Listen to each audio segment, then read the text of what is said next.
good morning! Meron tayong strawberries. So, ang gagawin ko dito is gagawa ako ng strawberry jam. Ito na yung strawberry jam natin guys, no? So, 1 kilo yung ginawa ako na strawberry jam. Ayan. So, hindi ko na malayan. Umapaw na pala yung ano ko guys, yung strawberry ko. Hindi ko naman tinakpan, kaso lang yung takip na hulog, tsaka nagsara. So, ayan. Ayan, oh. Ang lapot na siya, guys, oh. So, pag lumamig to, lalo tong lalapot, guys. Ayan. So, 1:1 ang paggawa nito, guys. 1 cup water, 1 cup sugar, then 1 kilo na strawberry na na-mash. Ayan. So, yun ang ating strawberry. Kita nyo, oh. Pag lamig na, malagkit na siya guys, oh. So, yun ang palatandaan. Ayan.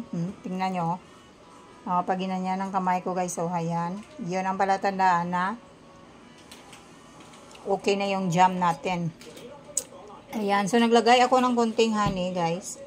Ito. Tsaka, 1 teaspoon na asin. Ayan. Para sarap. Diba, oh? Lagkit na siya guys, oh. Yan. So, habang lumalamig, kumakapot guys. Kumakapit. Kumakapot. Ayan. Sarap na ating strawberry jam. Diba? O, tingnan nyo guys, no? So, mas masarap yung jam natin na strawberry kasi natural siya. Kung gusto nyong lagyan ng pectin guys, para tulad ng mga commercialized, parang kumakapit siya or lumalapot, pectin yung ginagamit doon guys, pero wala ako noon, so kaya ito lang yung fresh strawberry jam natin, no?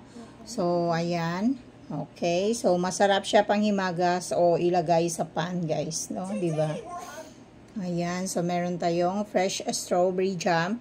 So, yung formula is 1 cup water, then i-mash lang siya guys ang strawberry after mahugasan, tanggalin yung mga dahon at saka yung mga na damage.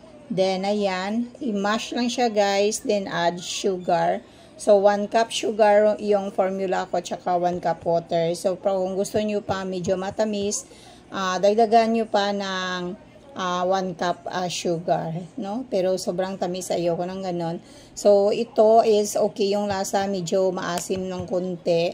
Tapos, naglagay ako ng 1 teaspoon na salt. Yun lang, guys. Ayan, tsaka vanilla para mabango siya.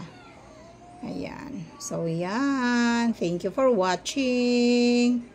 Hoping may natutunan kayo, guys, sa ating simple na strawberry jam.